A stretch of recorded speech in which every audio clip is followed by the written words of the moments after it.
Welcome to key colours. Idiot syndrome అనే మాట మీరు ఎప్పుడైనా విన్నారా? రవితేజ సినిమా ఈడియట్ చూసిన వాళ్ళకి కాదు, ఫాలో అయిన వాళ్ళకి వస్తుందట. తెలుసా మీకు? ఆ డీటెయిల్స్ ఏంటో నేను మీకు చెప్తాను. This is key colours and don't forget to subscribe key colours.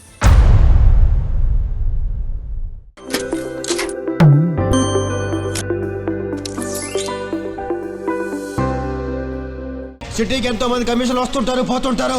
Chantigadu ఇప్పుడు ఇక్కడే ఉంటాడు. లోకల్ చంటిగాడు ఎవరి పేరో చెబుతున్నట్టుగా తన పేరు తాను చెప్పుకునే హీరో మేనరిజం తో మొదలుపెట్టి ఈడియట్ లో ఇలాంటి స్పెషాలిటీలు ఎన్నో ఉన్నాయి. Egoistic, extrovert, arrogant and confident features తో మోస్ట్ కాంప్లెక్సిటీ ఉన్న క్యారెక్టర్ తో రవితేజ నటించడం కాదు, జీవించేశాడు. అందుకే 20 ఏళ్ళు దాటిన ఇప్పటికీ యమా కిక్కింగ్ గా ఉంటుంది ఈడియట్ సినిమా. సెన్స్ లేదా? ఉంది, అందుకే ఐ లవ్ యు చెప్పాను. ఈ సినిమా రవితేజ, డైరెక్టర్ పూరి జగన్నాథ్ల జీవితాలనే కాదు, తెలుగు సినిమా ఇండస్ట్రీ ఫేస్ ని, ఫేట్ ని కూడా మార్చేసింది. హీరో అంటే మర్యాదస్తుడిగా మాత్రమే ఉండక్కర్లేదని, ఓ తిట్టులా అనిపించే మాటలతో కూడా టైటిల్ పెట్టొచ్చని, ఎలాంటి బ్యాక్గ్రౌండ్ లేకపోయినా రికార్డులు బద్దలు కొట్టే పొటెన్షియల్ కథకి, కంటెంట్ కి ఉంటుందని నిరూపించాడు ఈ చంటిగాడు. కమిషనర్ కూతురు అని చెప్తే భయపడిపోతావా? కమిషనర్ కూతుర్ని ప్రేమించకూడదా? కమిషనర్ కూతురికి మొగుళ్ళు రారా? ఈడియట్ రిలీజ్ అయిన తర్వాత టాక్ ఎలా ఉంది జగన్ అని రవితేజ అడిగితే అద్దిరిపోయింది. ఇక నీ కర్మ అని పూరి చెప్పారంట అప్పట్లో. అదేంటి అంత హిట్ అయితే నా కర్మ అంటున్నాడు అని రవితేజ మొదట్లో అర్థం కాలేదు. ఆ తర్వాత 2-3 ఏళ్లకి తెలిసింది. ఎందుకంటే ఈడియట్ తర్వాత ఊహించనంత బజ్ వచ్చింది, క్రేజు వచ్చింది, మార్కెట్ వచ్చింది. కానీ హిట్ మాత్రం రావడం లేదు. ఎందుకంటే ఏం చేసినా, ఏ సినిమా చూసినా ఈడియట్ లాగానే చేస్తున్నాడు రవితేజ అనేస్తున్నారు.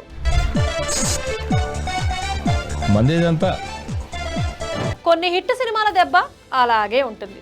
అందుకే కొన్నిసార్లు హిట్ అనేది ఎంత అడ్వాంటేజ్ అవుతుందో అంతకంటే ఎక్కువ ఛాలెంజింగ్ గా కూడా అనిపిస్తుంది. ఇలాంటి పరిస్థితినే సినిమా ఇండస్ట్రీలో సరదాగా ఈడియట్ సిండ్రోమ్ అంటారు, అనొచ్చు కూడా. ఎస్, నా కోసం ఏమైనా చేస్తావా?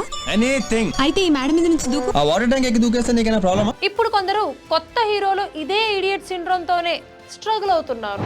ఊహించనంత హిట్ పడితే ఆ ఇంపాక్ట్ లోంచి ఎలా బయటపడాలో తెలియక అల్లాడిపోతున్నారు. సిద్ధు జొన్నలగడ్డ లాంటి వాళ్ళల్లో ఈ స్ట్రగుల్ గట్టిగానే కనిపిస్తోంది.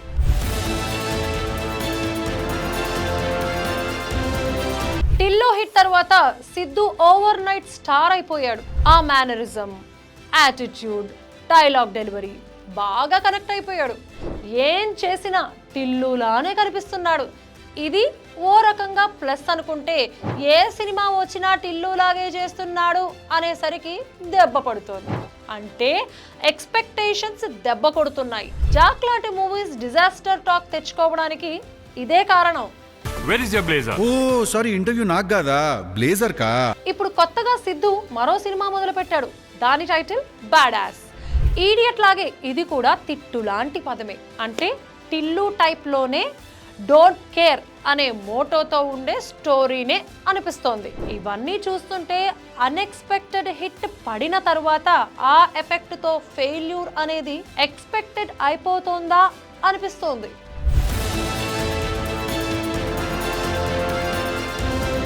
ఫలక్నామా దాస్ లాంటి హిట్ పడిన తర్వాత విశ్వక్ సేన్ది కూడా ఇలాంటి ఇబ్బంది. ఆరోగెంట్ క్యారెక్టర్ డిజైన్ విశ్వక్ ని వెంటాడుతోందా? ఇలాంటివి చూసినప్పుడే స్టోరీలో డెప్త్, వేరియేషన్ లాంటి వాటి కన్నా హీరో ఎలివేషన్ మీద మాత్రమే ఫోకస్ పెడితే ఇలాంటి ఇబ్బందులే వస్తాయేమో అనిపిస్తుంది. కథ మీద కన్నా ట్రెండింగ్ ఎలిమెంట్స్ మీదో, హీరోయిజం మీద మాత్రమే ఫోకస్ పెట్టడమే ఈ హీరోలకి ప్రాబ్లం అవుతుందా? ఈడియట్ సిండ్రోమ్ మీద మీరేమంటారు? మీ అభిప్రాయాన్ని కామెంట్స్ లో చెప్పేసేయండి. Thanks for watching. This is key colours.